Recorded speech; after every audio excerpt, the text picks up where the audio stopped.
ایک اہم حکم سنت اعتکاف کے لحاظ سے ہے، تو اس بنیاد پر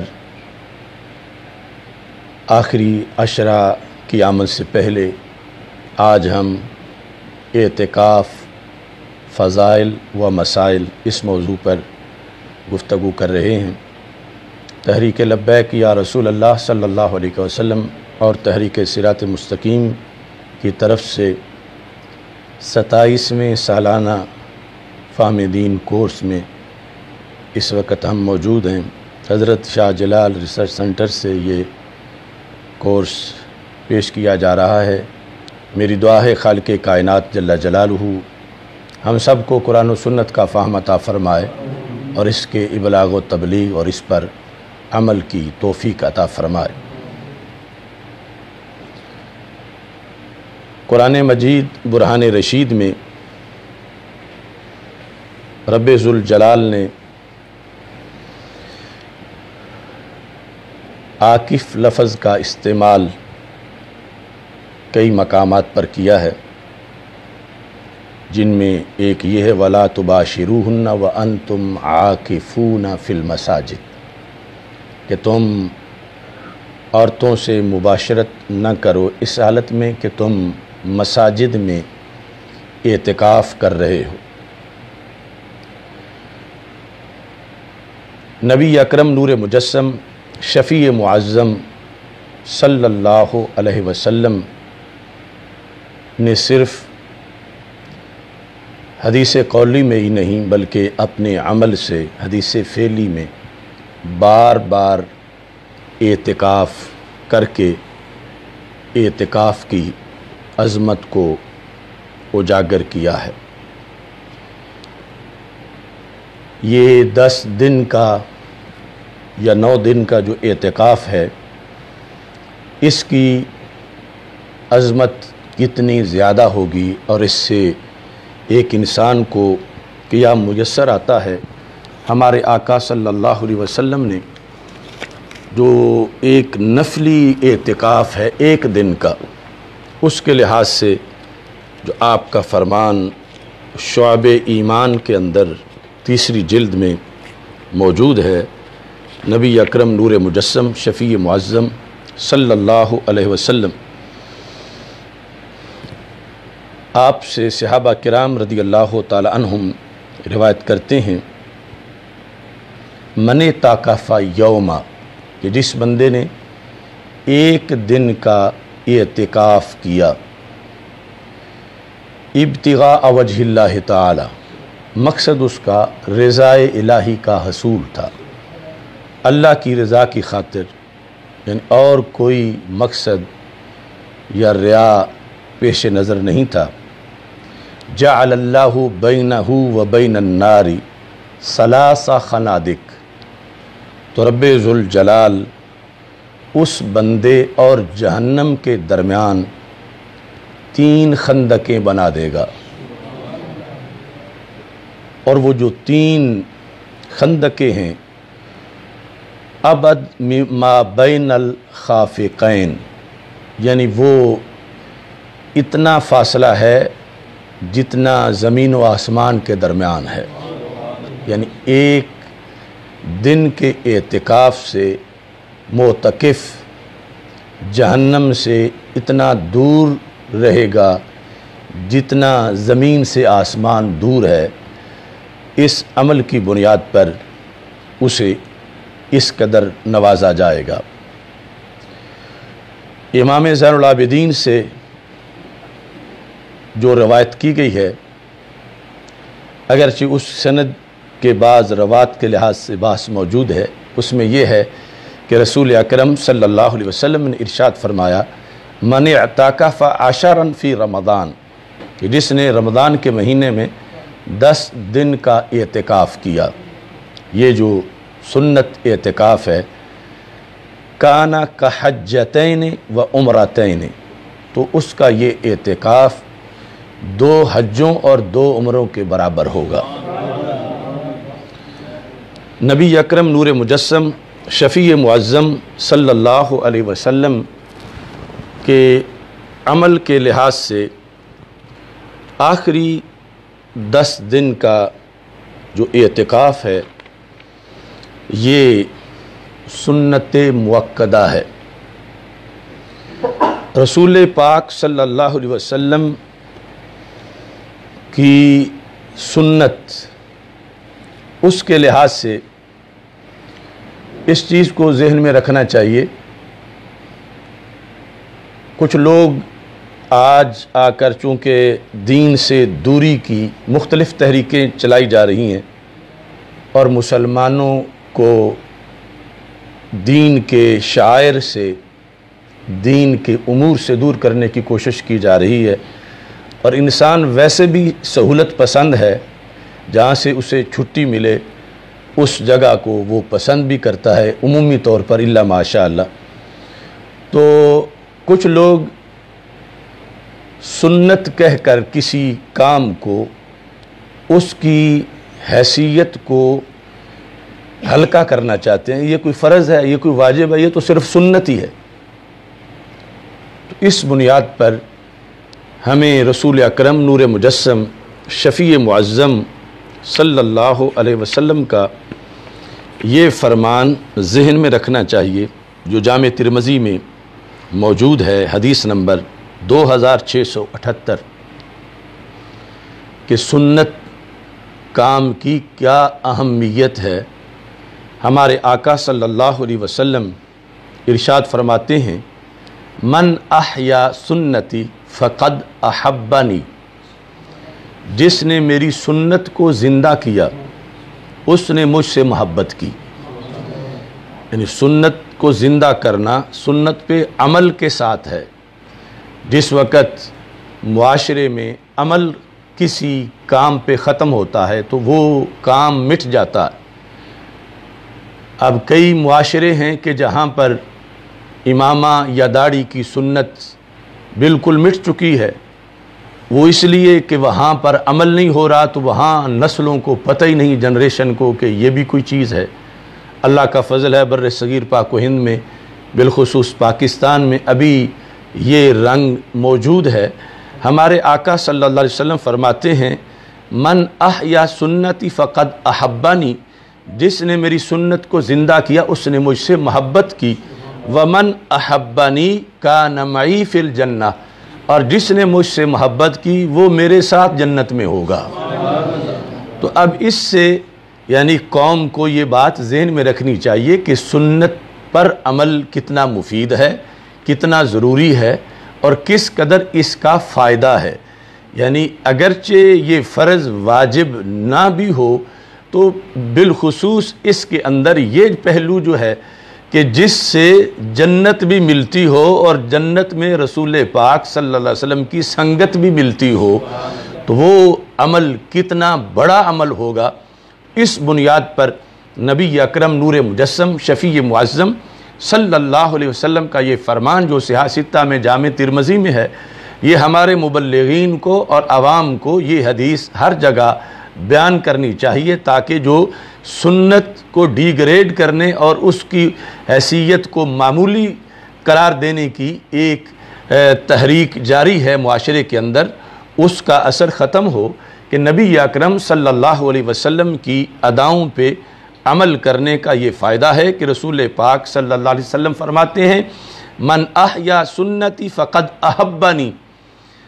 جس نے میری سنت کو زندہ کیا اس نے مجھ سے محبت کی۔ اور یہ اس لحاظ سے بھی ضروری ہے کہ ہم محبین ہیں رسول پاک صلی اللہ علیہ وسلم کے، تو رسول پاک صلی اللہ علیہ وسلم کے نزدیک محب رسول کی پہچان کیا ہے، اور محب رسول اور عاشق رسول صلی اللہ علیہ وسلم کا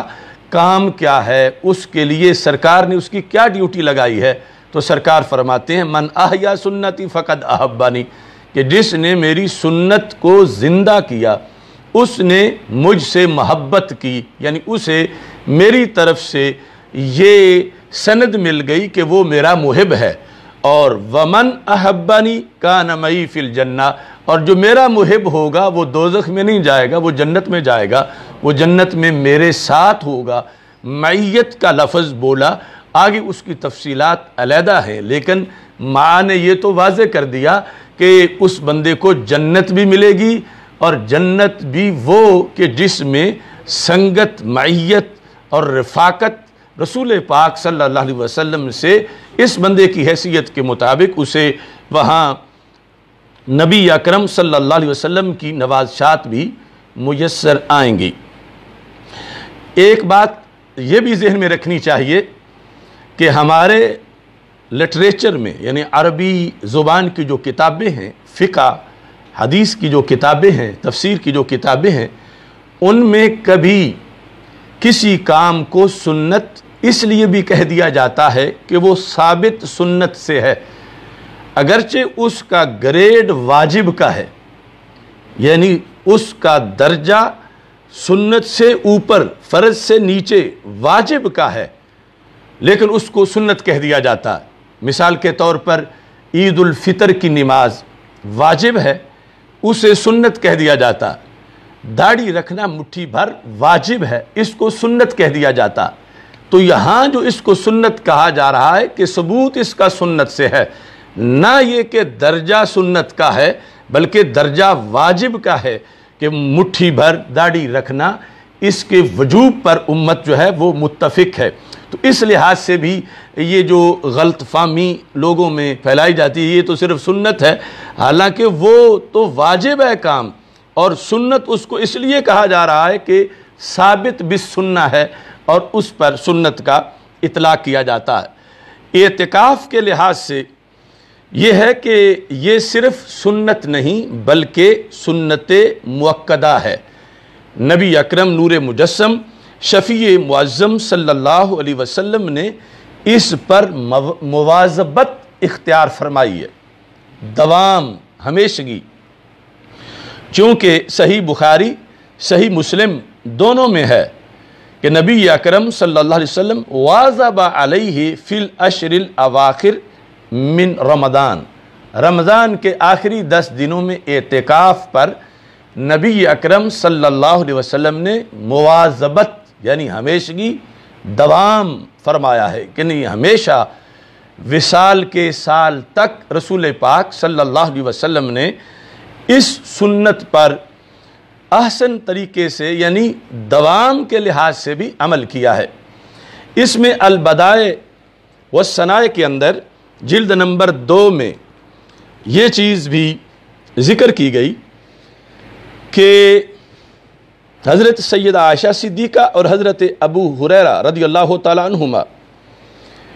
وہ روایت کرتے ہیں کان رسول اللہ صلی اللہ علیہ وسلم یعتکف الاشر الاواخر من شہر رمضان حتی توفاہ اللہ تعالی،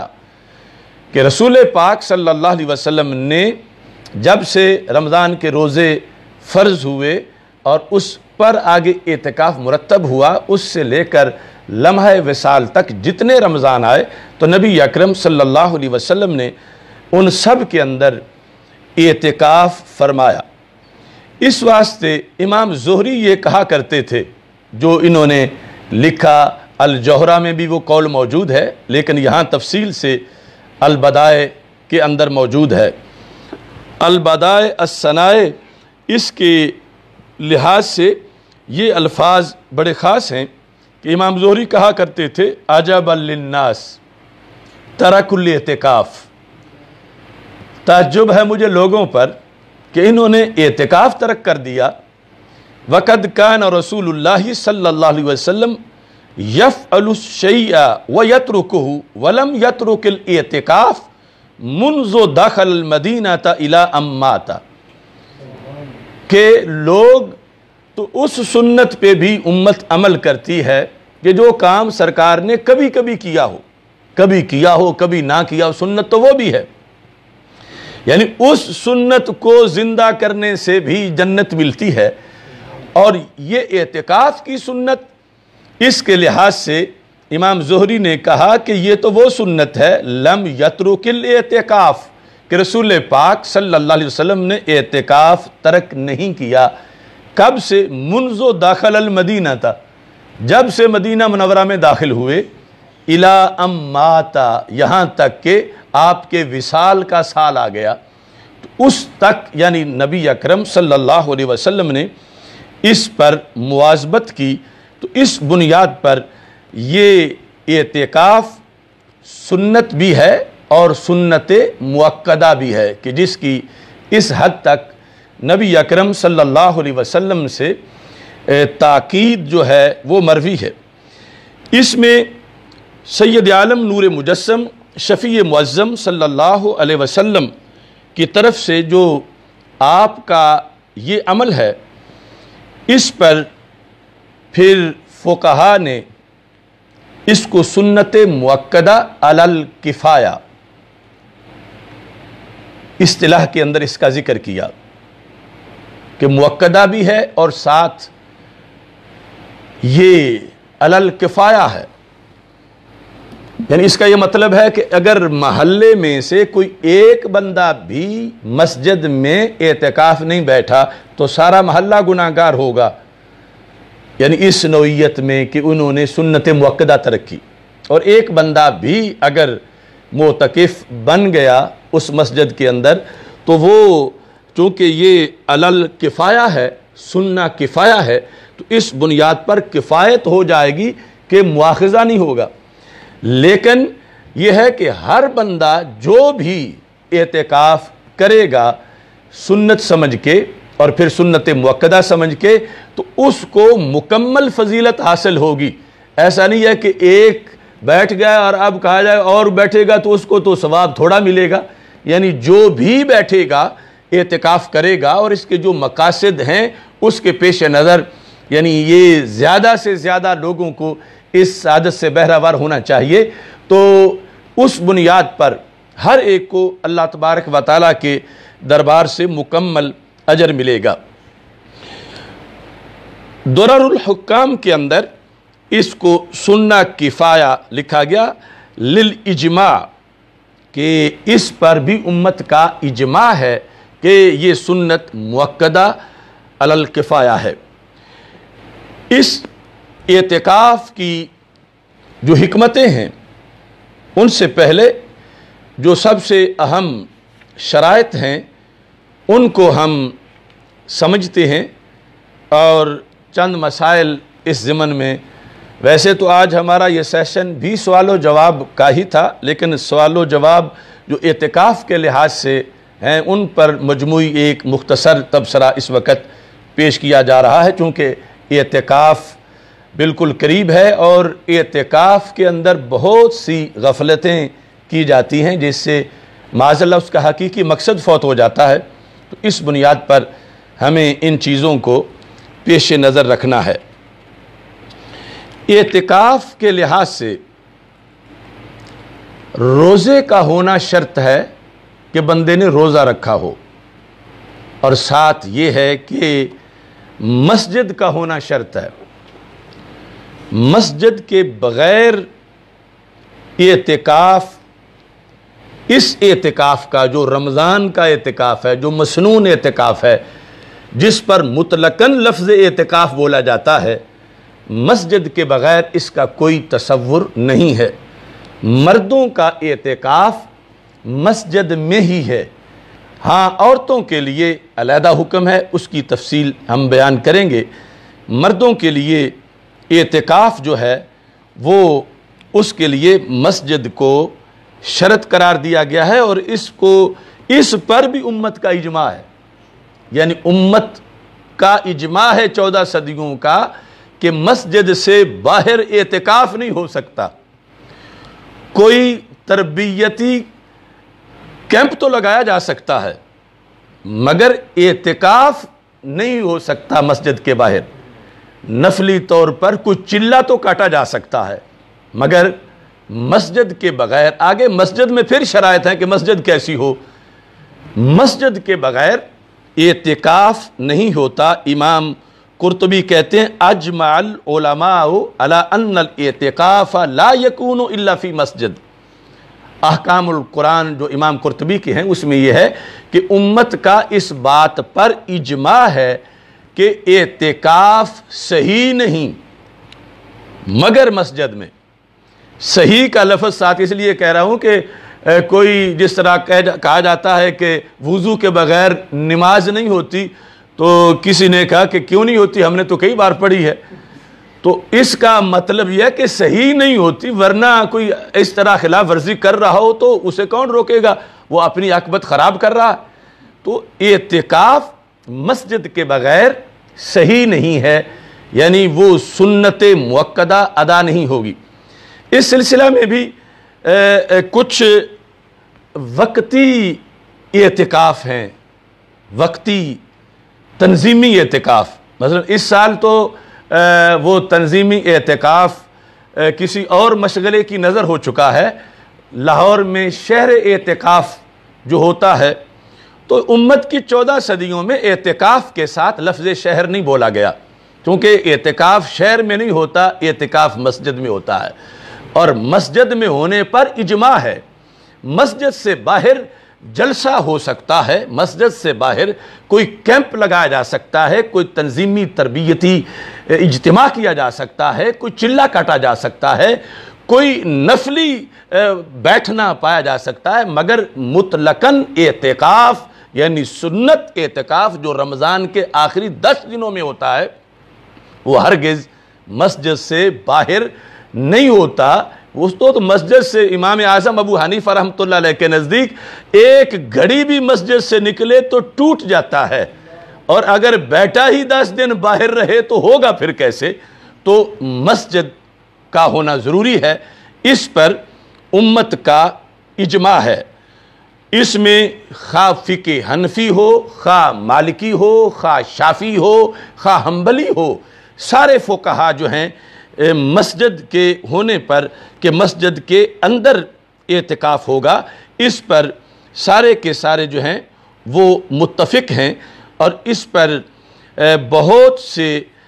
یعنی جس طرح آیت سے ہے وَأَنْتُمْ عَاكِفُونَ فِي الْمَسَاجِدِ، اس سے لے کر پھر آگے احادیث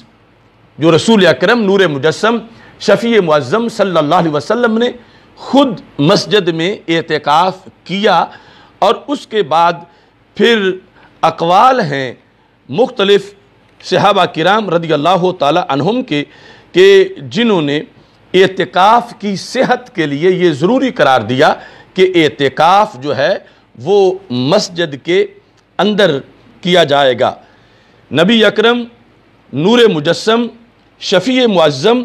صلی اللہ علیہ وسلم کے فرمودات کی روشنی کے اندر اعتکاف کے اس شرط کو فقہا نے اپنی اپنی کتابوں میں مختلف مباحث کے اندر شامل کیا کہ مسجد کا ہونا اور مسجد کی شرائط جو ہیں، عام مسجد بھی نہیں، مسجد کی شرائط تک بھی آگے صحابہ کرام رضی اللہ تعالی عنہم کے فرامین جو ہیں وہ موجود ہیں۔ حالات حاضرہ میں یہ جو کرونا کی وجہ سے دین پر حملہ ہوا ہے، اس میں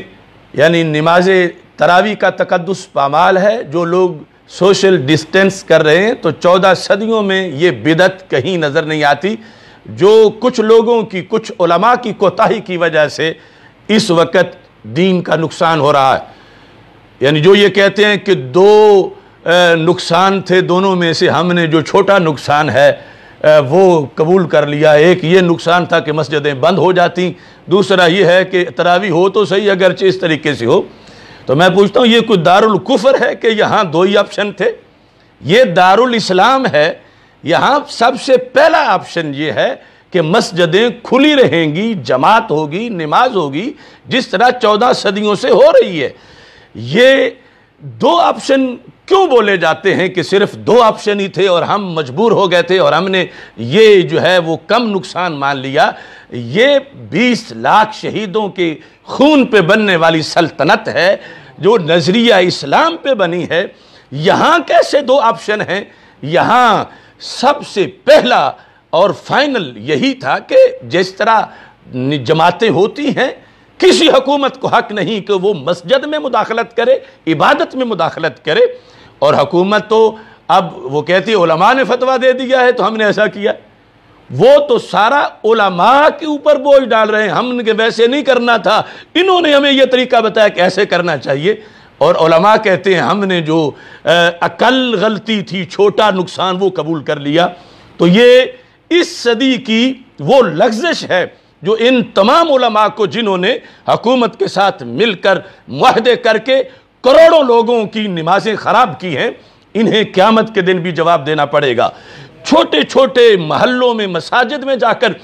پولیس والے مساجد میں نمازیوں پر جا کر تشدد کر رہے ہیں، نمازیں کے لحاظ سے دخل اندازی کر رہے ہیں، اور یعنی جیسے کوئی بیت المقدس میں مسلمانوں کی جماعت پر یہودی آ کے حملہ کر دیں۔ اس طرح کے مناظر اس سلطنت کے اندر، جیسے مقبوضہ وادی کشمیر کے اندر لوگوں کو نمازوں سے روکا جاتا ہے، یہ صورتحال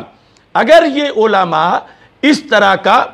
فتویٰ نہ دیتے، معاہدہ نہ کرتے، تو کیا مجال تھی حکومت کی کہ وہ مساجد بند کر کے دکھاتی۔ یہ سعودی عرب نہیں ہے، یہ پاکستان ہے۔ سعودی عرب کا نعرہ نہیں کہ سعودی عرب کا مطلب کیا، لا الہ الا اللہ۔ پاکستان کا نعرہ ہے، پاکستان کا مطلب کیا، لا الہ الا اللہ محمد الرسول اللہ۔ ایک دن بھی حکومت جو ہے یہاں نہیں رہ سکتی تھی اگر حکومت ڈنڈے کے زور پر مساجد بند کراتی۔ تو ان لوگوں نے حکومت کو یہ رستہ دکھایا اور اس طرح یعنی لیٹتے چلے گئے، اور ہر لحاظ سے اس بنیاد پر یہ مسجد ہونا ضروری ہے اعتکاف کے لیے، اور مسجد بھی وہ جو مسجد جماعت ہو، اس کے اندر جماعت ہوتی ہو، اس میں اعتکاف ہو سکتا ہے۔ لہٰذا اعتکاف کے مسئلے پر لوگوں کو بالخصوص یہ بات ذہن میں رکھنی چاہیے کہ گھروں میں بیویوں کا اعتکاف ہوتا ہے، مردوں کا نہیں ہوتا۔ تو مرد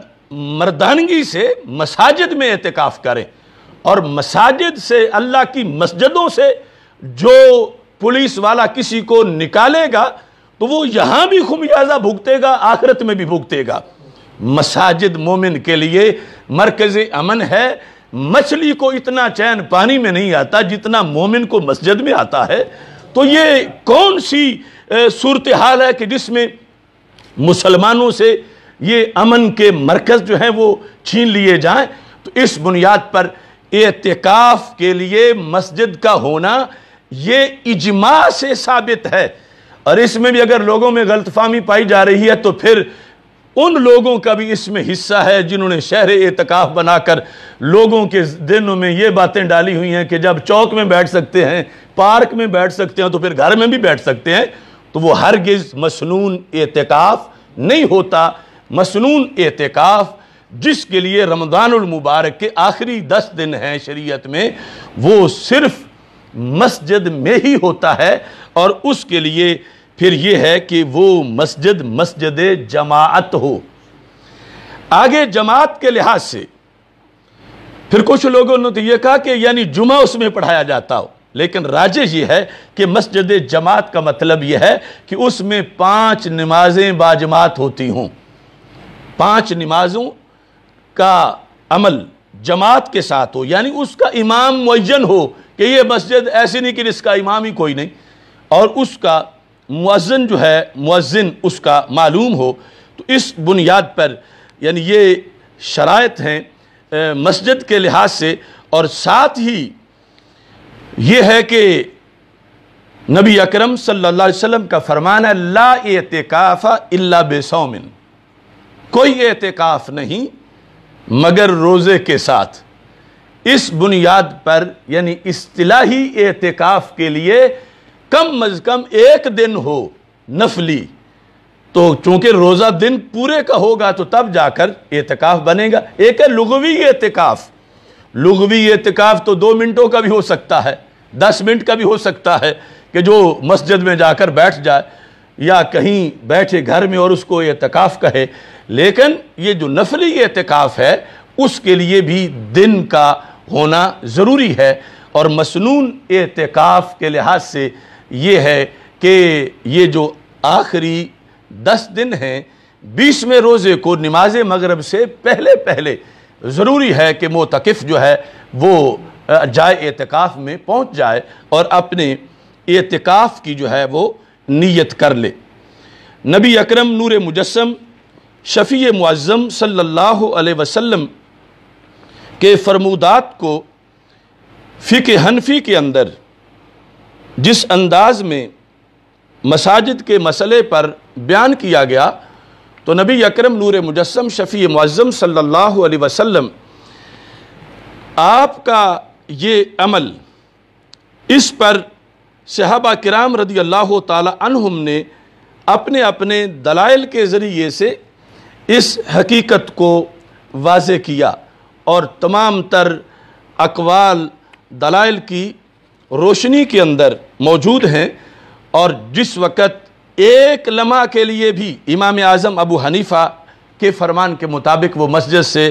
نکلا سوائے ان حاجات کے جن کی شریعت نے اجازت دی ہے، تو وہ اعتکاف ٹوٹ جائے گا۔ اب اس کی تفصیل کا وقت نہیں، لیکن اس میں جو غسل ہے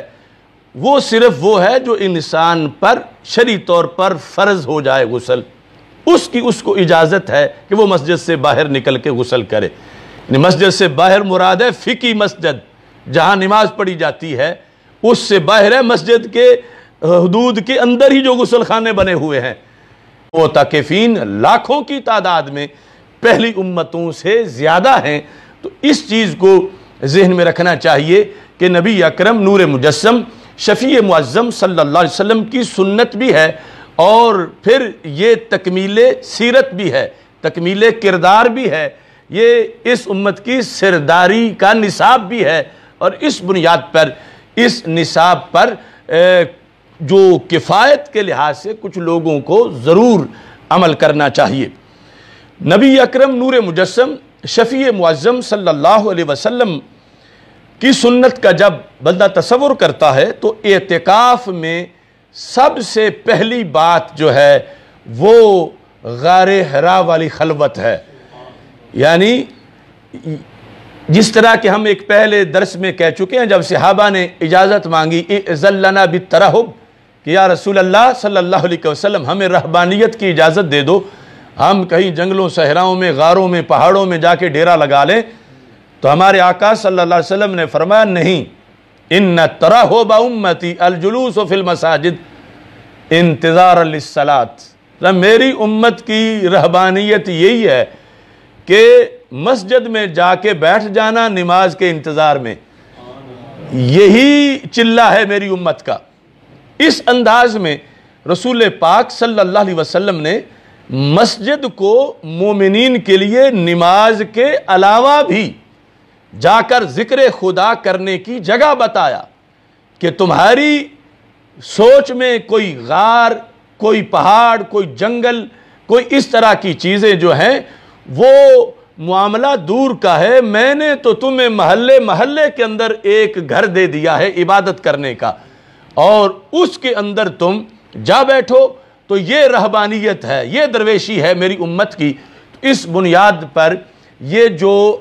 اعتکاف ہے یہ غار حرا سے تسلسل ہے اس امت کا، کہ نبی اکرم نور مجسم شفیع معظم صلی اللہ علیہ وسلم سارے معاشرے سے کٹ کے علیحدہ غار حرا کے اندر رونق افروز ہوئے، عبادت کی، اور یہ امت اس ایک غار حرا کی روشنی گلی گلی محلے محلے میں اجاگر کر رہی ہے کہ ہمارے آقا صلی اللہ علیہ وسلم چونکہ آپ نے کچھ وقت غار میں گزارا، اور ہم آپ کی سنت اس انداز میں اس کو زندہ کر رہے ہیں، اور اعتکاف کے لحاظ سے اپنا وقت جو ہے وہ مکمل کر کے، بلکہ اگر سب سے بڑھ کر دیکھا جائے تو اعتکاف میں تعلق بالمسجد جو ہے اس کا کورس کروانا مقصد ہے۔ آج جو سر فہرست ایجنڈا ہے کفر کا کہ مسلمان مسجد سے دور رہیں، اعتکاف مسجد میں کرانے کا مطلب ہی یہ تھا شریعت میں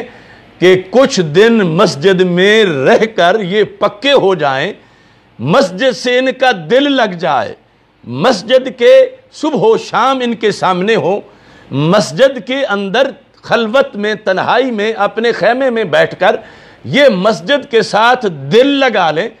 تاکہ رمضان گزرے تو پھر بھی انہیں مسجد یاد آئے۔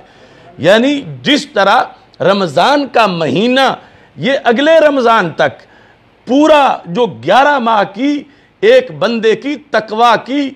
تربیت ہے کہ یہ شیطان سے بچ کے رہے، کہ شیطان کو باندھا گیا ہے اور اس کو ٹریننگ دی گئی ہے اور اس کو شیطان کو باندھ کر اس کو حوصلہ افزائی کی گئی ہے اس کی. تو اس طرح اعتکاف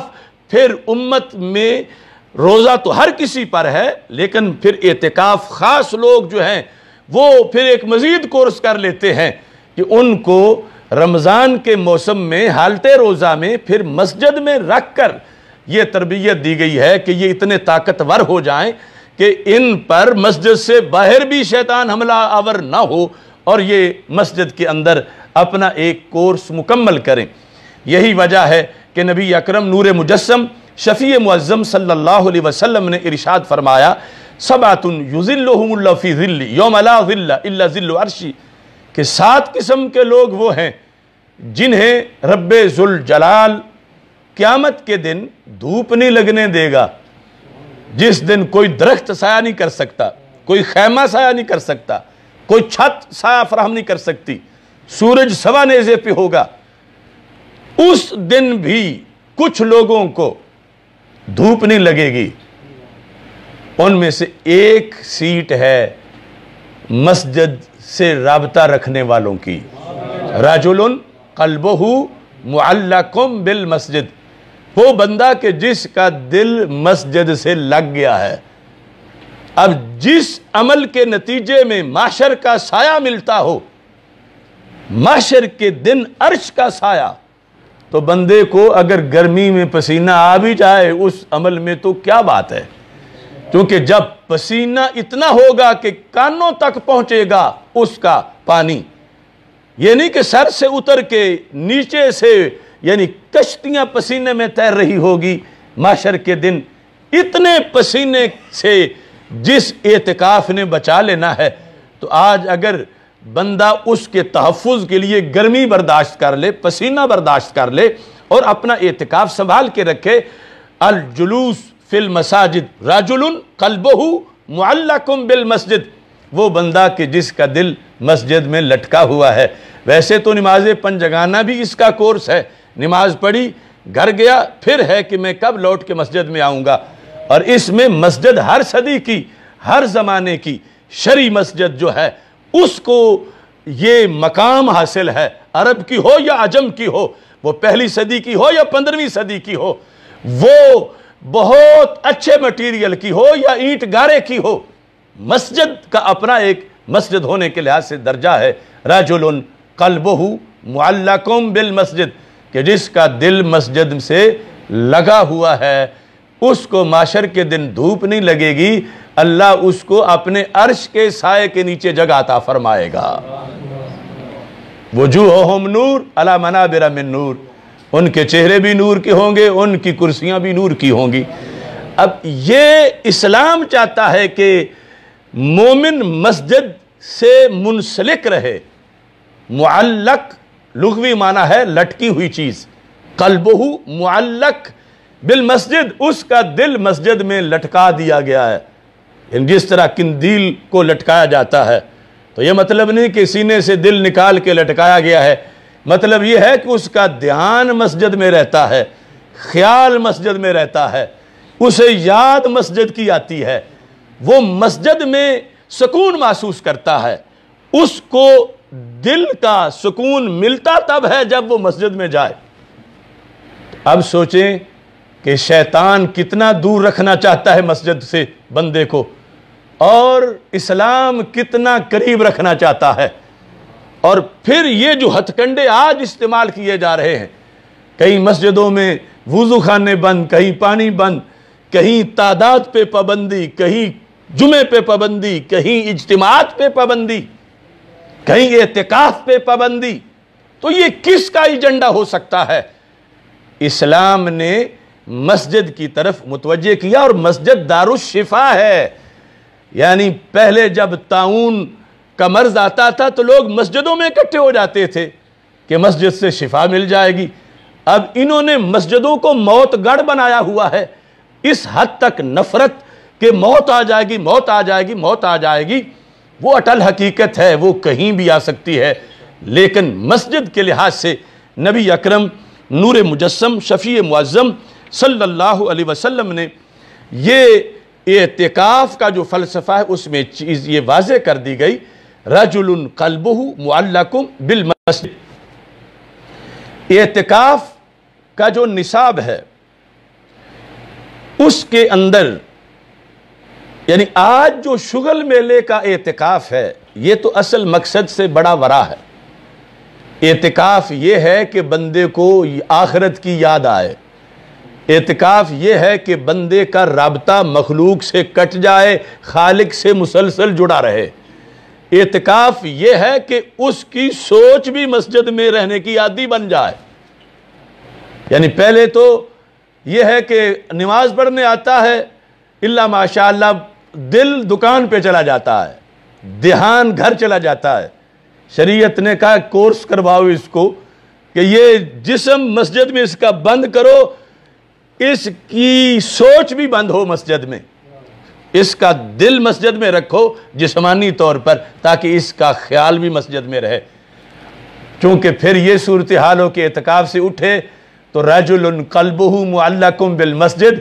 بیٹھا دکان پہ ہو دل مسجد میں ہو، یعنی یہ اعتکاف کا مقصد ہے۔ اور اگر وہاں بیٹھ کر وہ یعنی سارے معاملات اس نے توڑے ہی نہیں مخلوق سے اپنے رابطے، اور اسی طرح ہی ان رابطوں میں لگا ہوا، تو پھر مقصد جو ہے وہ اعتکاف کا کیسے پورا ہوگا؟ وہ آن لائن وہاں بھی بیٹھ کے بیع و شراء کر رہا ہے، اگرچہ فقہی طور پر نفس مسئلہ میں اجازت ہے کہ مبیع حاضر کیے بغیر سودا ہو جائے، مگر وہ محض ایک جواز بیان کرنا مقصد تھا کہ اگر اتفاقاً ایسا ہو جائے تو پھر، ورنہ جو ہے وہ اصل تو ہے اللہ کے ذکر میں اپنے آپ کو، اپنے دل کو عادی بنانا۔ یہاں تک کہ ایک مقام پر اعتکاف کے معمولات پر ذکر کرتے ہوئے امام احمد بن حنبل نے یہ فرمایا۔ امام احمد بن حنبل، یہ لطائف المعارف میں امام ابن رجب حنبلی یہ لکھتے ہیں، کیا کہتے ہیں کہ امام احمد بن حنبل وَلِهَذَا ذَهَبَ الْإِمَامُ أَحْمَدْ إِلَىٰ أَنَّ الْمُعْتَكِفَ لَا يَسْتَحِبُّ لَهُ مُخَالَطَةُ النَّاسِ، کہ جو معتکف ہے اس کے لیے مستحب نہیں کہ وہ لوگوں سے ملاقات کرے، مخالطہ، لوگوں سے میل جول، یعنی اگرچہ منہ بند کر لینا، کپڑا باندھ لینا وہ مکروہ ہے کہ میں نے کسی سے بولنا ہی نہیں، میں لکھ کے پرچی پر ہی دوں گا، یعنی کلام جائز ہے، مگر ایک اسے جھجک بھی ہو کہ میں اعتکاف بیٹھا ہوں، میں ایسے ہی ہر کسی سے نہ ملتا رہوں، وہ مخالطت جو ہے اس سے اس کو روکا گیا۔ حتیٰ کے بعد امام احمد بن حنبل کہتے ہیں حتیٰ لا لتعلیم علم و اقراء قرآن، وہ بیٹھ کے اعتکاف میں چونکہ اس نے ایک کورس مسلسل کرنا ہے، وہ پڑھا بھی نہیں سکتا وہاں پہ،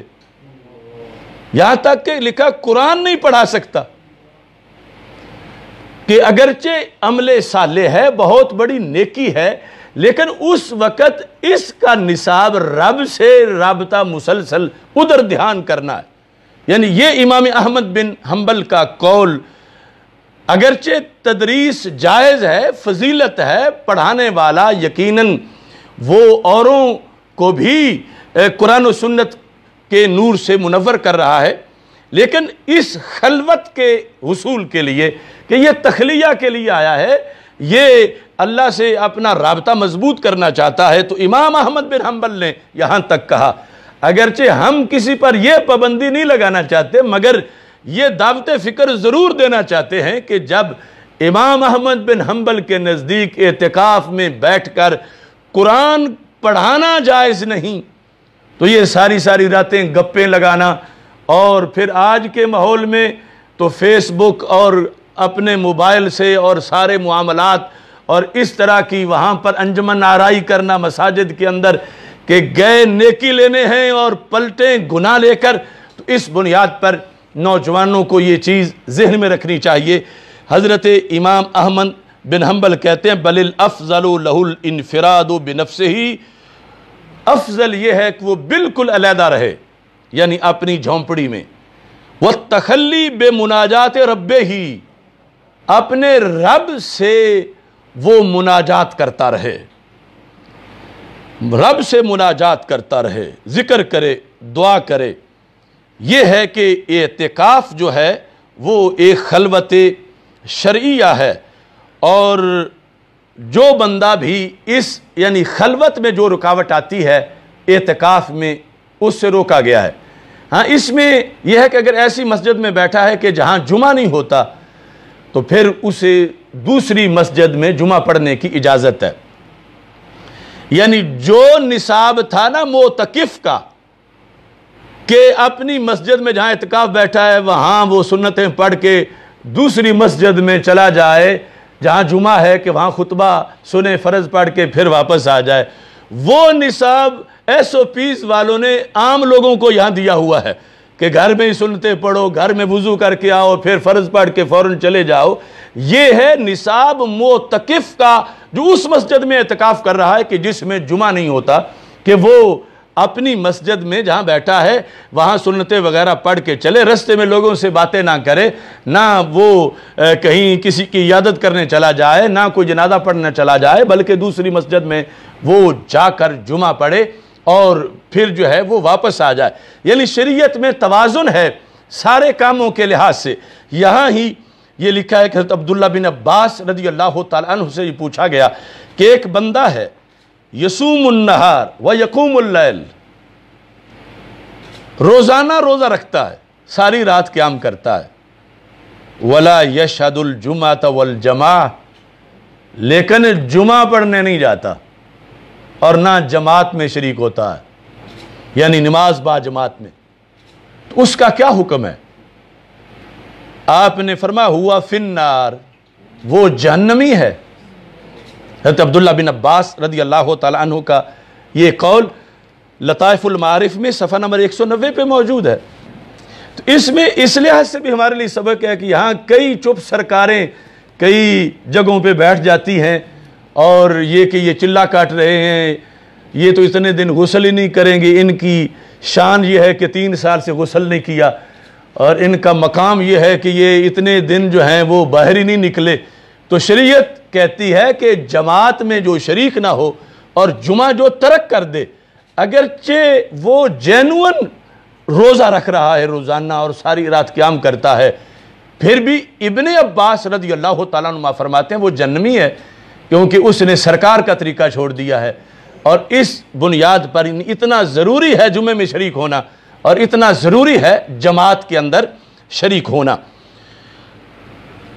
نبی اکرم نور مجسم شفیع معظم صلی اللہ علیہ وسلم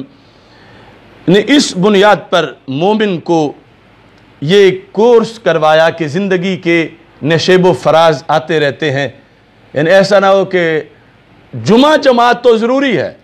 لیکن ایسا نہ ہو کہ بندے کا دل ہی محفل میں مچلتا ہو، اسے جو ہے ہمیشہ بزم اچھی لگتی ہے، لوگ بیٹھے ہوں گپیں لگا رہے ہوں، تنہائی پسند نہیں۔ تو شریعت نے کہا کہ اسلام میں جمعہ ہے، جماعت ہے، جلسہ ہے، اجتماع ہے، یہ ساری چیزیں ہیں، لیکن اسلام میں تنہائی میں بیٹھ کے یاد خدا کا بھی بہت بڑا مرتبہ ہے اور بہت بڑا مقام ہے۔ اس بنیاد پر ایک بہت بڑے ولی کو جب یہ کہا گیا اما تستوحشو، اب یہ ولی جماعت میں شریک ہوتے ہیں، جمعے میں شریک ہوتے ہیں، لیکن عام لوگوں کے پروگراموں میں آگے پیچھے نہیں جاتے اور اکیلے ہی بیٹھے رہتے ہیں، اللہ کی یاد کرتے ہیں۔ تو پوچھا گیا اما تستوحشو، تمہیں وحشت محسوس نہیں ہوتی؟ نہ بندہ نہ بندے کی ذات تمہارے پاس ہے، تم علیحدہ بیٹھے ہوئے ہو اور اس طرح ہی دن بھی گزر جاتا ہے، رات بھی گزر جاتی ہے، اما تستوحشو، تمہیں وحشت نہیں ہوتی؟ قال کیف استوحشو، مجھے کیسے وحشت ہوگی؟ وَهُوَ يَقُولُ أَنَا جَلِيسُ مَنْ ذَكَرَنِي، کہ رب تو فرماتا ہے جو میرا ذکر کرے میں اس کے ساتھ ہی ہوتا ہوں، تو پھر مجھے وحشت کیسے ہوگی؟ جلیس کا لغوی معنی ہے ساتھ بیٹھنے والا، اگرچہ اللہ بیٹھنے اٹھنے سے پاک ہے، لیکن جو اللہ کا ذکر کرے تو اللہ کا قرب اور معیت، من تقرب منی شبرا تقربت منہ ذراع ومن تقرب منی ذراع تقربت منہ باع ومن اتانی یمشی اتیتو ہرولا، اور فرمایا آنا عند ظن عبدی، بھی بندہ مجھے جتنا قریب سمجھے میں اتنا ہی اس کے قریب ہوں۔ تو اس بنیاد پر یہ اعتکاف اس چیز کا بھی کورس ہے کہ بندہ کوئی تنہائی پسند بھی بنے، تنہائی میں وہ گزارا اس کا ہو سکے۔ اس میں یہ نہیں کہ یعنی ایسا کہ کبھی اس کو اگر علیحدہ رہنا پڑ جائے، تنہائی میں رہنا پڑ جائے تو وہ تنہائی سے ہی مر جائے، بلکہ وہ تنہائی کا کورس کر چکا ہو، اور یہ اس جہت میں بھی اعتکاف کروایا جاتا ہے۔ اور اس کے اندر یہ بات بھی بڑی واضح ہے، انسان زندگی کا مسافر ہے، اور یہ ظاہری سفر اگر ہم کر رہے ہوں، مثلا پیدل چل رہے ہوں، بڑا دور جانا ہو، تو انسان ضرور کبھی ٹھہر کے پیچھے بھی دیکھتا ہے، آگے بھی دیکھتا ہے، رک کے، کس کے لیے؟ کہ کتنا طے ہوا ہے، کتنا باقی رہ گیا ہے۔ یعنی اس کے بغیر اگر اس کو آزادی ہے رکنے کی تو وہ نہیں چلے گا، خواہ 4 گھنٹے بعد کھڑا ہو کے دیکھے کہ فلاں جگہ سے میں چلا تھا اور فلاں جگہ میں نے جانا ہے۔ اس سے اس کے سفر کا اسے ایک جائزہ آ جاتا ہے، آسانی پیدا ہو جاتی ہے کہ اتنا تو طے کر لیا، اب تھوڑا سا ہے۔ تو جو سفر زندگی ہے انسان کا ولادت سے وصال تک، یہ اعتکاف درمیان میں ایک رک کے محاسبہ کرنے کا وقت ہے کہ ویسے تو دن رات دوڑ لگی ہوئی ہے، پتہ ہی نہیں اس کو چل رہا، مصروفیت اتنی ہے، کبھی کوئی کھینچتا ہے، کبھی کوئی کھینچتا ہے، کبھی کسی طرح کی مصروفیت ہے، کبھی کسی طرح کی مصروفیت ہے، اس کو کوئی سوچنے ہی نہیں دیتا کہ چلا کہاں سے تھا، اس کو کوئی ادھر خیال ہی نہیں کرنے دیتا کہ کتنا سفر طے ہو گیا ہے، اس کو کوئی سوچنے ہی نہیں دیتا کہ میں سیدھے رستے پہ جا رہا ہوں یا میں غلط رستے پہ پڑ گیا ہوں، منزل تو میری اور طرف ہے اور میں کہیں اور طرف جا رہا ہوں۔ تو اعتکاف ہے یہ درمیان میں وہ وقفہ کہ جس میں وہ اچھی طرح جائزہ لے لے کہ میں کتنے مشکل رستوں سے گزر آیا ہوں، آگے بھی خدا فضل کرے گا میں پہنچ جاؤں گا، کتنا سفر طے ہو گیا ہے اور کتنا سفر ابھی باقی ہے، اس کے لحاظ سے جائزہ لینا، یہ کہ میرے اہل و عیال پاس نہیں، یہ کہ میں مسجد سے باہر نہیں جا سکتا، یہ کہ میں کیوں دن رات ایک جگہ پہ ہوں، یہ ساری چیزیں اس کو آخرت کی فکر دلاتی ہیں، اس کو یہ بتاتی ہیں کہ دنیا عارضی ہے، یہ میلے موجیں یہ ختم ہو جائیں گی، علیحدہ خیمے میں اسے بٹھایا گیا ہے کہ اب تیرے پاس کوئی نہیں، یہ ایک دن قبر بھی تیری اس طرح ہونی ہے کہ جس کے اندر سب کچھ چھوڑ کے تو نے چلے جانا ہے۔ تو اس بنیاد پر اعتکاف جیسی عظیم عبادت جو ہے وہ اس امت کو عطا کی گئی۔ نبی اکرم نور مجسم شفیع معظم صلی اللہ علیہ وسلم نے اس کے اندر جو لطف رکھا ہے اس میں یہ چیز واضح کی گئی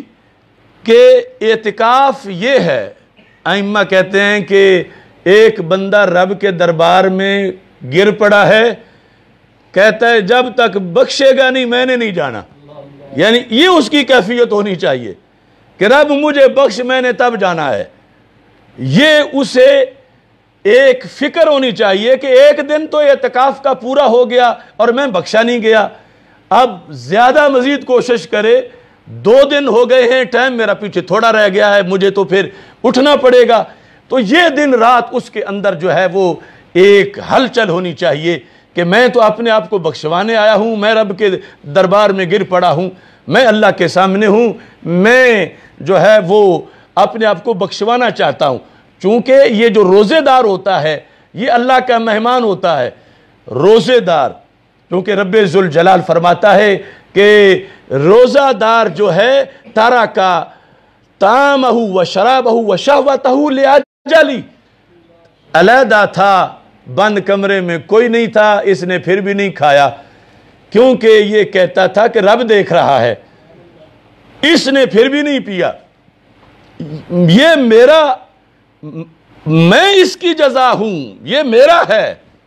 تو پھر جو رب کا مہمان ہے اسے رب کے گھر پہنچایا گیا ہے اعتکاف میں۔ اللہ، ضیف اللہ، بیت اللہ، یہ مسجدیں بنات کعبہ ہیں، اور یہ بھی من وجہ اللہ کے گھر ہیں، خانہ خدا جو کہا جاتا ہے۔ تو اس بنیاد پر روزے کی حالت کے اندر یہ لمحات اور رات کی تنہائیاں اسے عطا کی جاتی ہیں، اور یہ اس کے عروج کا ایک وقت ہے جو اسے میسر آئے تو پھر اس کا ساری زندگی پہ اثر نظر آنا چاہیے کہ یہ بندہ اعتکاف کر کے نکلا ہوا ہے۔ ہمارے ہاں المیہ یہ ہے کہ ویسے تو سعادت ہے کہ جب گنے جاتے ہیں کہ عمرہ سب سے زیادہ کس ملک کے لوگوں نے کیا تو سعودی اخباروں میں کبھی پاکستان کا پہلا نمبر ہوتا ہے، کبھی دوسرا نمبر ہوتا ہے، سال بھر کے عمرے کا جو شمار ہے۔ ایسے ہی حاجی بھی اللہ کے فضل سے بہت جاتے ہیں، یہ اچھی بات ہے، لیکن ایک بندہ جب اتنا بڑا کورس کر کے آیا ہے کہ راجع کیوم ولدت امہ، کہ یوں لوٹا ہے کہ جیسے آج ہی ماں نے اس کو جنم دیا ہے، یعنی اس کو غسل مل گیا، اس کے گناہ جھڑ گئے ہیں، یہ نئی زندگی لے کے آیا ہے۔ تو پھر جس معاشرے میں لاکھوں لوگ سال میں نئی زندگی لے کے آتے ہوں، اتنے دھلے ہوئے ہوں، اس معاشرے میں تو ان کا نور اوروں پر بھی غالب آ جانا چاہیے کہ یہ بہت بڑی جگہ سے جو بالیقین بڑی ہے، بہت بڑا کورس کر کے جو بالیقین بہت بڑا ہے، سرکار دو عالم صلی اللہ علیہ وسلم کا فرمان 100% سچا ہے کہ آج اس کو ایسا غسل ملا کہ آج ہی جیسے ماں نے جنم دیا ہے، اب اس کے نام اعمال میں کوئی سیاہی نہیں، تو واپس لوٹ کے پھر اتنی بڑی تعداد کے معاشرے پر اثرات بھی نظر آنے چاہیے جو لمحہ فکریہ ہے کہ نظر نہیں آتے۔ ایسے ہی اعتکاف کر کے جس محلے میں سالانہ جو ہے وہ لوگ نکلتے ہیں، بوڑھے اور نوجوان،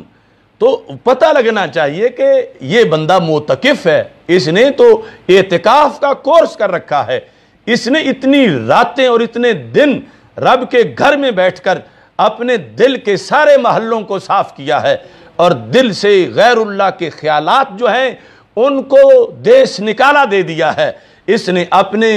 دل کی ہر گلی کو یاد خدا سے آباد کر دیا ہے، تو اس کے اثرات اوروں پہ بھی معاشرے میں ہونے چاہیے، یعنی دوست بیٹھے ہوں تو پتہ چلے کہ ان میں یہ بندہ ہے جس نے پچھلے سال اعتکاف کیا تھا یا اس سال اعتکاف کیا ہے، کہ اس کی نیکی کی خوشبو اوروں کو بھی آ رہی ہے اور اوروں پر بھی اس کے اعتکاف کے اثرات مرتب ہو رہے ہیں۔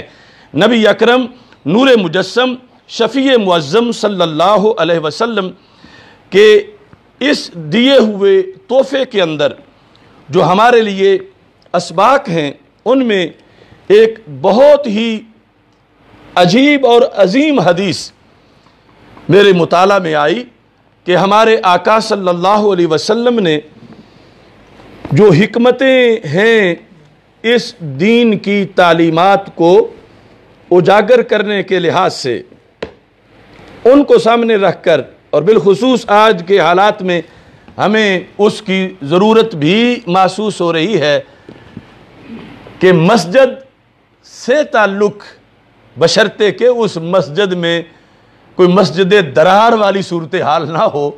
یہ بھی میں ساتھ واضح کرنا چاہتا ہوں کہ میں بار بار مسجد مسجد مسجد کہہ رہا ہوں، تو وہ مسجدیں جو مسجد نبوی کی چمک ہیں، نہ کہ مسجد درار کے اندھیروں سے ان کا تعلق ہو، تو مسجد کے ساتھ ریلیشن جو ہے یہ ایمان بچاتا ہے،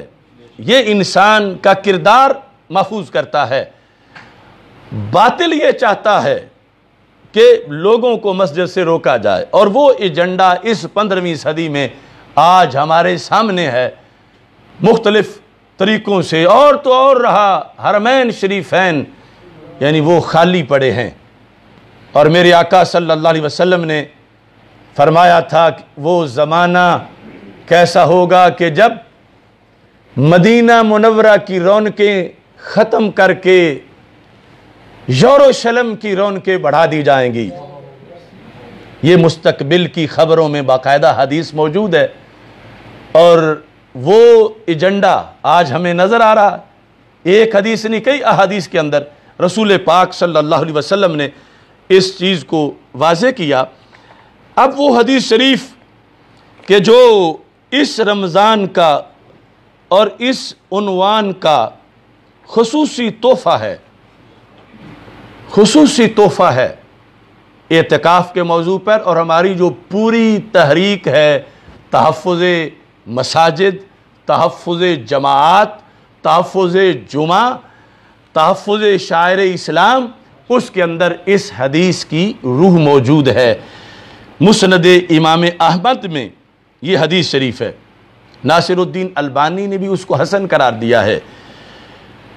نبی اکرم صلی اللہ علیہ وسلم ارشاد فرماتے ہیں، ما توطن رجل مسلم المساجد، توطن وطن سے ہے، وطن، بندہ مسلمان ہو اور مسجد کو اپنا وطن بنا لے، مسجد کو وطن بنا لے اور وطن کو مسجد بنا لے۔ یہ ذرا بر صغیر کے مسلمانوں نے 20 لاکھ جانیں دی تھی پاکستان مسجد بنانے کے لیے کہ وطن بھی ہو اور مسجد بھی ہو۔ ما توطن رجل مسلم، یہ مسلمان کی شرط ہے ساتھ کہ مسلمان بندہ ہو اور مسجد میں ڈیرا لگا لے۔ کس کام کے لیے؟ للصلاۃ، نماز کے لیے، والذکر، اور ذکر کے لیے۔ اب نماز پنجگانہ، جمعہ، اس کے علاوہ یعنی کثرت سے مسجد میں رہنا، اور پھر سب سے بڑھ کے اعتکاف۔ توطنا کا معنی اعتکاف میں مکمل ہو جائے گا۔ اس نے وطن بنا لیا ہے یعنی پکا ڈیرا لگا لیا ہے، وہ وہاں وحشت محسوس نہیں کرتا، اسے اجنبیت نہیں لگتی۔ انسان اپنے وطن سے طبعی طور پر پیار کرتا ہے، وہ مسجد کو اپنا وطن سمجھتا ہے۔ تو میرے آقا صلی اللہ علیہ وسلم ارشاد فرماتے ہیں، الا تبشبش اللہ لہو، تبشبشا، تبشبشا، الا تبشبش اللہ لہو۔ اب اس کو معنی کو سمجھانے کے لیے ہمارے آقا صلی اللہ علیہ وسلم نے آگے مثال دے کر، چونکہ بات اللہ کی ذات کی ہے اور وہ مقام وہاں محتاط بڑا ہے بات کرنے کے لیے، کہ جو مسجد کو وطن بنا لیتا ہے ہو مسلمان، اور مسجد مسجد درار نہ ہو، وہ کعبۃ اللہ کی تجلی اور مسجد نبوی کی جھلک ہو، اس میں جو ڈیرا لگا لے اعتکاف کی شکل میں، نماز کے لیے، ذکر کے لیے، درس قرآن کے لیے، یا ویسے ہی کثرت سے مسیتل بن گیا ہے مسجد میں بیٹھا رہتا ہے، بابا جی، حاجی صاحب، یہ ایک شرف ہے کہ مسجد میں جس نے مسجد کو وطن بنا لیا اس کے لیے کیا ہے؟ فرمایا اللہ تعالیٰ اس کے لیے تبشبش کرتا ہے۔ وہ کیا ہوتا ہے؟ فرمایا کما یتبشبش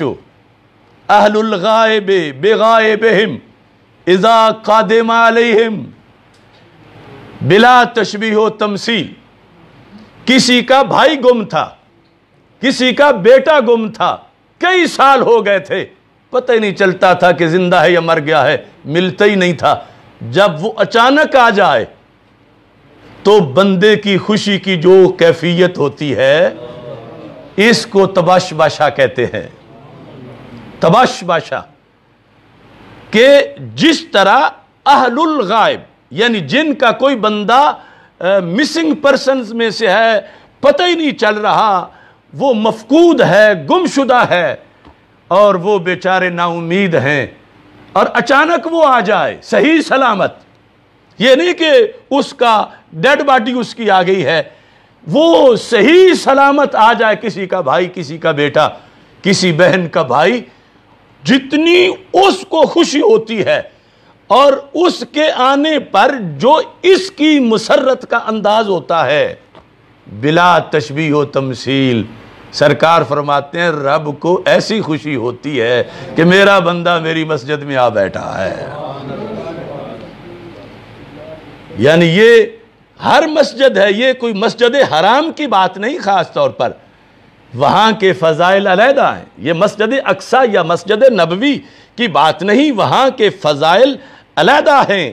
یہ ہے امت کی مساجد، یہ امت کا شرف ہے کہ زبان سے انہوں نے نکالا تھا کہ یہ پلاٹ مسجد کا ہے، کوئی وحی نہیں اتری تھی، رب نے قیامت تک کوٹا منظور کر لیا کہ اگرچہ بنائی بندے نے ہے مگر میری مسجد ہے، چونکہ میرے نبی علیہ السلام نے قدم رکھا تو ساری زمین مسجد بنا دی گئی۔ تو اس بنیاد پر اس مسجد میں بھی جس نے آ کے ڈیرا لگا دیا ہے تو رب ذوالجلال اس کے آنے پر کتنا خوش ہے، کس انداز میں۔ اور اب دیکھو کہ کفر کا ایجنڈا کیا ہے اور اسلام کا جھنڈا کیا ہے، یعنی ادھر یہ ہے کہ مسجد میں ڈیرا لگا لیں، توطن، وطن سمجھیں، اجنبیت نہ سمجھیں، وحشت ان کو نہ ہو، بلکہ اسے اس جہت میں، حالانکہ ویسے تو مسجد کو پاکیزہ صاف ستھرا رکھنے کا حکم ہے، اس لحاظ سے نہیں کہ وہاں کھائیں پیئیں اور صفائی کا خیال نہ رکھیں، یہ وطن کا مطلب نہیں۔ وطن کا مطلب یہ ہے کہ جیسے پیدا ہی یہاں کبھی ہوا تھا اسی جگہ پہ، اتنا معلوف ہے، یعنی اس قدر اس کو اس جگہ سے پیار ہے کہ مجھے کوئی خطرہ نہیں، میں اپنوں میں ہوں، میں بیگانوں میں نہیں ہوں، یہ تو میرا گھر ہے، یہ میرا وطن ہے۔ اس بنیاد پر جس نے بھی وطن بنایا تو وطن تب بنتا ہے جب کثرت پائی جائے وہاں بیٹھنے میں اور کثرت و آنے جانے میں۔ وطن میں بندہ کبھی کبھی نہیں جاتا، اگر پابندیاں نہ ہوں تو پھر اکثر وطن میں ہی ہوتا ہے۔ اس بنیاد پر کثرت مسجد میں آنے جانے کی، مسجد میں بیٹھنے کی، مسجد میں رہنے کی، اس پر اللہ کی طرف سے یہ ہے کہ اتنا خوش ہے، اتنا خوش ہے، حالانکہ رب سے تو کوئی غائب ہو ہی نہیں سکتا، اللہ سے تو کوئی چھپ ہی نہیں سکتا، لیکن سرکار نے خوشی سمجھانے کے لیے کہ جیسے تمہیں کوئی گم شدہ اپنا بندہ بڑا قریبی پیارا مل جائے تو خوشی ہوتی ہے، تو رب ذوالجلال اللہ تبش باشا، تبش باشا، شاید پاکستان کے آفاق میں اس حدیث کے لفظ پہلی بار گونج رہے ہوں، تبش باشا، کہ رب اتنا خوش ہوتا ہے تو یہ پھر کیسی اپوزیشن ہے، اور اللہ ان پر کتنا ناراض ہے جو لوگوں کو مسجد میں آنے نہیں دے رہے، جو دروازے بند کر رہے ہیں، جو وہاں آئے ہوں کے لیے وضو کا اہتمام جو اسے ختم کر رہے ہیں، جو تاک راتوں میں وہاں مسلمانوں کو بیٹھنے نہیں دے رہے، جو اعتکاف نہیں کرنے دے رہے، تو انہیں خود سوچنا چاہیے کہ وہ کتنی ناراضگی جو ہے وہ مول لے رہے ہیں رب ذوالجلال کی۔ اس بنیاد پر آج کے اعتکاف کا یہ جو موضوع تھا، اس میں حق تو ادا نہیں ہوا موضوع کا، چونکہ موضوع بہت لمبا چوڑا ہے، لیکن ایک سبق کے لحاظ سے جو گفتگو ہے وہ پیش کی ہے، اور اس کے اندر اہل سنت و جماعت جو ہیں ان سے میں خصوصی طور پر یہ کہنا چاہتا ہوں، اور میں پہلے دن سے کہہ رہا ہوں، اللہ کے فضل سے پہلے دن سے یہ کہہ رہا ہوں کہ یہ کرونا کی وجہ سے مساجد کو بند کرنا غیر شرعی کام تھا اور غیر شرعی کام ہے، اور جو یہ دلیلیں بتاتے ہیں ان کی کوئی حیثیت نہیں۔ 14 صدیوں میں اس کرونا سے معاذ اللہ بڑے بڑے طوفان آئے، مسجد اسلام بند نہیں ہوئی، اور میں پھر کہتا ہوں یہ جرم ہے حرم کے مفتیوں کا، قیامت تک ان پر لوگ ملامت کریں گے کہ جنہوں نے حرمین شریفین کو بند کیا اور ان بونے لوگوں کو دلیل مل گئی، دیکھو جی وہ تو بند کر کے بیٹھے ہیں، اور سارے ملکوں کے سرکاری مفتی ایک دوسرے کو دلیل بنا رہا ہے۔ حرم والے کہتے ہیں مصر والوں نے کیا، مصر والے کہتے ہیں دیکھو حرم والے بند کر کے بیٹھے ہیں، پاکستان والے کہتے ہیں دیکھو وہ بند کر کے بیٹھے ہیں، اور اصل جس سے پوچھو اس کو پاس اپنی دلیل ہے ہی کوئی نہیں کہ کیوں بند کیا ہے، کس لیے بند کیا ہے۔ 100% غیر شرعی کام کر کے، اور وہ بھی رمضان میں اس انداز میں شریعت مطہرہ کی دھجیاں اڑائی گئیں۔ تو اب بھی جتنا حصہ باقی ہے اس کے لحاظ سے، ہم نے پہلے بھی جس دن سوشل ڈسٹینس کا SOPs کا ان لوگوں کی طرف سے اعلان ہوا، اسی دن ہماری پریس ریلیز اخبارات میں واضح چھپی کہ ہمارا اس سے اتفاق نہیں ہے، ہم اس کو مسترد کرتے ہیں۔ اور اللہ کے فضل سے اس پر لوگوں نے بہت سی جگہ پر سوشل ڈسٹینس کو مسترد بھی کیا، لیکن یہ ڈنڈے کے زور پر جو لوگوں پر لازم کیا گیا، مفتی تو بڑی مشکل سے جائز ہونا ڈھونڈے ہوئے تھے، وہ بھی غلط۔ تو جائز کام تو محض جائز ہوتا ہے، جس کی مرضی ہے کرے، جس کی مرضی ہے نہ کرے۔ اس کو یوں فرض کر دینا، اس پر ان مفتیوں کو بولنا چاہیے تھا کہ ہم نے جتنا رستہ بنایا اتنا ہی رکھو، اتنا رکھا ہی نہیں گیا۔ وہ ظلم ہوا مساجد میں، کتنے لوگوں کی عادت ختم ہوگی مسجد جانے کی، کہ مسجد جاتے ہیں تو وہاں پر جہاں پہلے 200 بندہ آتا تھا اب 50 بندے بمشکل آ سکتے ہیں، تو جگہ نہیں ملتی۔ ذہن شیطان ویسے باہر کھڑا ہے لوگوں کو گائیڈ کرنے کے لیے کہ اب جگہ نہیں ملتی لہذا گھر ہی سو جاؤ۔ یہ تراویح کا قیام، یعنی یہ ایک انسان کی ایک طبیعت ہے کہ اس کے ذہن پر ایک شیڈول ہو تو پھر چلتا جاتا ہے، ورنہ نیند اتنی میٹھی ہے۔ اور پھر رمضان میں جب روزہ افطار کیا ہوا ہو، دوسرے بندے جو ویسے مسجد نہیں جاتے وہ تو ویسے ہی، اب اس کا اٹھنا ہی مشکل ہو جاتا ہے کہ فرض بھی پڑے، یعنی جوں ڈھیل آتی ہے تو بندہ ڈھیلا ہوتا جاتا ہے۔ مسجد جانے کی جن لوگوں کی عادت تھی، فنکشنل تھے، پابند تھے، ان کو یہ سبق دے کہ بڑے بڑے مفتیوں نے میں گھر ہی پڑھ لیتا ہوں، پتہ نہیں گھر بھی وہ خود بھی پڑھتے ہیں یا نہیں۔ یہ پھر باقاعدہ اعزاز، جیسے کوئی نے گرفتار کرنے لگا ہے میڈیا کو بتا، نہیں میں گھر ہی پڑھ لیتا ہوں، میں گھر ہی پڑھوں گا۔ یہ جرم اپنا بتاتے ہو، میں گھر ہی پڑھوں گا، میں گھر پڑھوں گا۔ تمہیں چاہیے بتاؤ کہ میں بعد جماعت پڑھوں گا، میں پڑھاؤں گا، میں ساتھ ساتھ کھڑا کر کے سرکار کی سنت کے مطابق پڑھوں۔ یعنی یہ جو پسپائی ہے، پسپائی ان لوگوں کی، اس پر دیکھو اب شان مولا علی رضی اللہ تعالی عنہ اور ان کا یوم شہادت ہم بھی اور ہم ہی حقیقت میں مناتے ہیں، لیکن کیا نماز اور جلسے کا درجہ ایک ہے؟ کیا نماز اور جلوس کا درجہ ایک ہے؟ کیا اور پھر کیا نماز اور ماتم ان کو برابر تولا جا سکتا ہے؟ اور تبرہ، اس ملک میں ایک ریاست میں 2 قانون کیوں ہیں؟ جس دور میں لٹ جائے مساجد میں عبادت، اس دور کے سلطان سے کوئی بھول ہوئی ہے، ایک نہیں بہت بڑی بھول۔ اب یہ کیوں ایسا ہے؟ بلکہ یہ کوئی ایسا نہیں کہ آج ان کے نمائندے نے اسی اجلاس میں جو رمضان سے پہلے ہوا تھا، اس نے کہہ دیا تھا وہاں پر سب کے سامنے کہ ہم یوم علی منائیں گے، ہم کوئی پابندی برداشت نہیں کریں گے۔ اس لیے وہ یہ جب اعظم مفتیان پریس کانفرنسیں کرتے رہے، کسی میں ان کا کوئی نمائندہ نہیں بیٹھا، بلکہ انہوں نے یہ دے دیا اخبار میں کہ یہ سوشل ڈسٹینس سے نماز ہوتی نہیں ہے۔ یہ باقاعدہ ان کے فتوے چھپے روافظ کے۔ اب یہ لوگ ان کے لحاظ سے اور اپنے لحاظ سے یہ سوچیں، وہ جیسے بھی ہیں وہ اپنی مجلس بچا گئے اور یہ اپنی مسجد نہ بچا سکے۔ وہ جیسے بھی ہیں انہوں نے یہ بیان دے دیا کہ کوئی پابندی نہیں لگا سکتا، تو کیا ان کی زبان پہ فالج تھا کہ کہتے کہ ہم یہ ڈسٹینس نہیں مانتے، مسجد پہ کوئی پابندی نہیں لگا سکتا،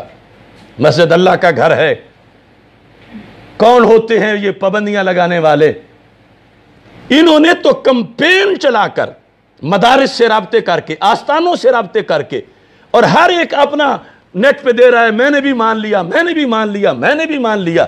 اس طرح کر کے لوگوں کو پیچھے ہٹانے کا یہ جرم کیا ہے۔ اب ماتم کے لیے اور تبرے بولنے کے لیے اس ملک میں اجازت ہے، جہاں غلیظ گالیاں دی جائیں مقدس شخصیات کو، ان لوگوں کو اجازت ہے کہ وہ جلوس نکالیں، جلسے کریں۔ تو اب کرونا کدھر ہے ان کے لحاظ سے؟ کیوں ایک فرقے کے لحاظ سے؟ چونکہ ان کے نزدیک نہ کوئی جمعہ ہے نہ کوئی تراویح ہے، انہیں تو کوئی مسئلہ ہی نہیں تھا، انہوں نے کہا ٹھیک ہے یہ کرو، انہوں نے کہا ہم نماز پڑھیں گے ہی نہیں، یہ اپنے بیان میں لکھ کر دیا ہم نہیں پڑھیں گے، ہوتی نہیں ہے۔ اور اپنا جو ان کے نزدیک ان کا دین ہے ماتم کرنا، ان کا دین ہے مجلس ماتم، تو اس کے لیے انہوں نے اجازت حاصل کی۔ تو یہ اعظم مفتیان سوچیں کہ انہوں نے اتنا بڑا ظلم کیوں کیا قوم کے ساتھ، کیا چیز انہوں نے حاصل کی اپنی قوم کے لیے؟ یہ جو کچھ ہو رہا ہے یہاں پر، یہ تو انڈیا میں بھی ہو رہا ہے۔ کیا یہ مودی اور عمران خان اور ہندوستان اور پاکستان یہ برابر ہیں؟ یہ تو جتنی یہ لے کر آئے، یہ تو امریکہ میں بھی اتنی عبادت کی اجازت ہے، یہ کیا لے کر آئے؟ تو یہ لے کر نہیں آئے، دے کر آئے، اور قیامت تک اس پسپائی کا انہیں جواب دینا پڑے گا جو بھی اس میں جرم میں شریک ہے۔ اللہ کا کروڑوں بار شکر ہے کہ ہم نے اذان دی، آواز بلند کی، اور باقاعدہ دلائل کے ساتھ ہر جہت کو اجاگر کیا، اور یہ ایک باقاعدہ پری پلان سے اعلان کرنے سے پہلے یہ تیاری کروائی گئی تھی۔ جو بھی انہوں نے ہائر کیے ہوئے تھے طاہر القادری سے لے کر سارے، کہ ایسا تم نے ادھم مچانا ہے اور دھاندلی کرنی ہے۔ اگر کرونا واقعی امریکہ میں، اٹلی میں، فرانس میں بندے ان کے مر رہے ہیں، واقعی مر رہے ہیں، تو پھر وہ اپنے اوپر آئے ہوئے عذاب کو ہوا بنا کر یہ ظاہر کرنے کے لیے کہ ہم برے نہیں، ہم مجرم نہیں، تم بھی ہمارے جیسے ہی ہو،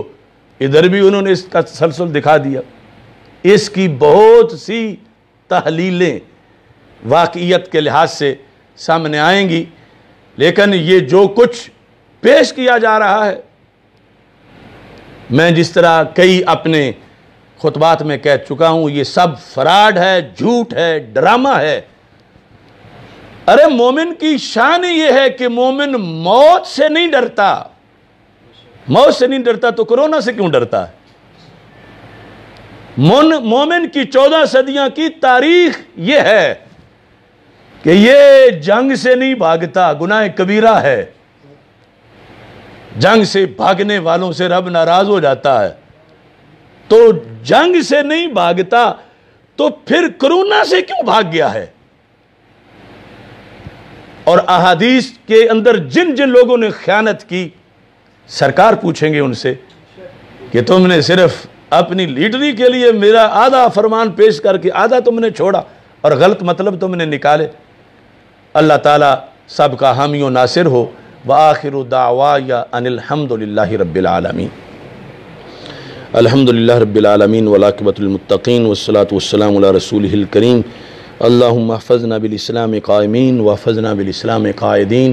واحفظنا بالاسلام راقدین ولا تشمت بنا الاعداء والحاسدین۔